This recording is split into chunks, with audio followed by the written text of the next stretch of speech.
War, my friends, is a thing of beauty. And that is one of the opening lines of Prince of Thornes by Mark Lawrence, book one of the Broken Empire. And this was a brilliant book. I read this maybe 10 years ago, maybe over 10 years ago originally, and I just re-listened to the audio book to sort of reconnect with it. This was Mark Lawrence's first outing, this book and this series, and it's brilliant, absolutely brilliant. It really turned the tide for me in fantasy reading. The brutality, that grimdark. I think Mark Lawrence and Joe Abercrombie do it better than anyone else. This one really set a tone. Mark's changed his style up a little bit and evolved as a writer, which as all good writers should, as they get more experience and more stories. But in this book, he absolutely mastered the craft of the anti-hero. Honoris Jorg Ancraft is one brutal, brutal young bastard. He's and despite he's a horrible, horrible, horrible human being, and you love him for it. You really do. This is sort of set in a not quite right Europe. So it's like this European world, but it's just not quite like medieval Europe would be. And there's a reason for that. It sort of doesn't really become too obvious, but there's these builders and these ancient mysteries, and Sun Tzu's one of them, and a few other ancient mysteries, and the Roma Road and things like that, and builder glass, and sort of this forgotten past that hint at what the real mystery of this book series is. And you sort of notice. I remember reading it for that first time, and like there was these odd little hints in that. And I was like, what the hell is he doing with this? Because it was clearly a medieval book. It's set medieval times and that, but he'd throw these little Easter eggs out and for you to hunt, and and it'll all become very clear by the third book, which like I said, I've read them years ago, and now I'm listening back through just so I can talk to you good people about these wonderful books and reconnect. I love listening to audiobooks of stuff I read years ago. It's just a nice way to reconnect. So that's what I've done. That's what I've done with the Discworld, which you can catch all them videos on YouTube as I upload them. And yeah, Jorg is brilliant as a character. I've never read anyone like that. He's a gritty, tough, horrible, and it begins with the Thornes, the Prince of Thornes. He's basically, as he's fleeing the attacks, or I'm trying to think of his uncle. I listened to it the other day of his uncle. He's thrown from a carriage and lands into the Briar Thorns, and they basically dig in and fill him with poison. Although once you get down and start learning more about him and his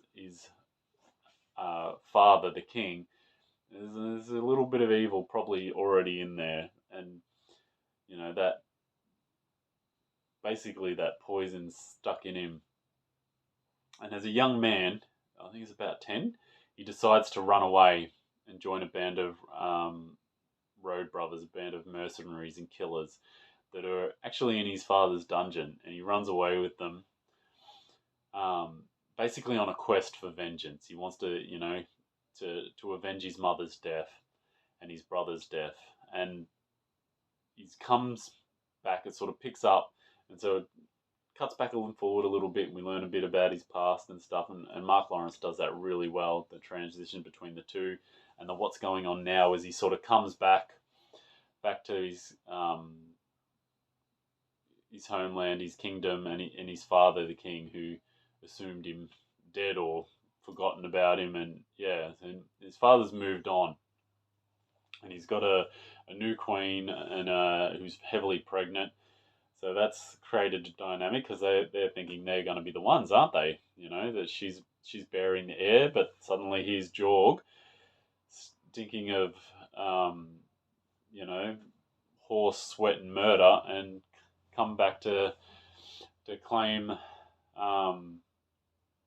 claim his rightful place beside his father, who hates him. I'll give that little spoiler, who hates him. And also in the kingdom now is this heathen, Sturgis. I hope I pronounced that right. Who's like a power behind the throne. He's very manipulative, and there's a lot of stuff going on with these uh, secret powers, these mages and necromancers and that are manipulating this these kingdoms of the broken empire, and they're, there's a power play to be, um, take back and unite all the kingdoms under one empire, and that's where Jorg's sort of, that's his where he's headed. That's his dreams.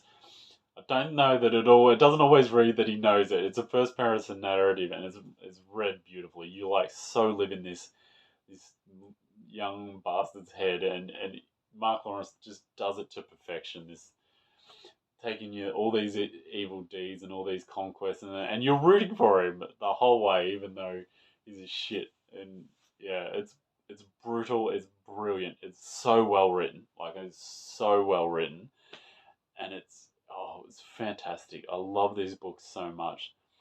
And the other characters, Little Reiki, this big behemoth, and the Nuban, and they're all fantastic characters, and you watch him deal with his father in this, absolutely brutal way. And I had it a moment ago. I should have bookmarked it. As he's killing someone, I asked him if he was how old he was or whatever, and he's very young in the book. I think he's just turned 14. He ran away at 10. And 15, I'd hardly be 15 and rousting villagers.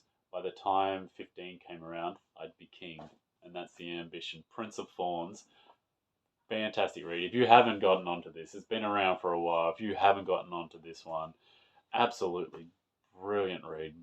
All Mark Lawrence books are brilliant, and I haven't read them all yet. There's a few of his later ones I haven't dived into. I look forward to reading them, but I might have to re-listen to some of the other ones I've listened to, and which I'm definitely going to do for book 2 and book 3 of this series, and talk to you about them. Like this Grimdark tale. This is when I first heard the term Grimdark, and absolutely brilliant. I read other books, and they're having battles and stuff in it, and it's a lot of nameless orcs or nameless monsters, and there's a human side to this, and it was something George R. R. Martin did so well, that why we love them books. But yeah, the really takes you into this head of this young man, the anti-hero. I can't look. There might be others out there, but I have not read a better anti-hero. George Bancroft is so brilliant. Mark Lawrence is a fantastic writer. Prince of Thornes, book 1 of the Broken Empire. Mark Lawrence. Happy reading, and follow and subscribe for more.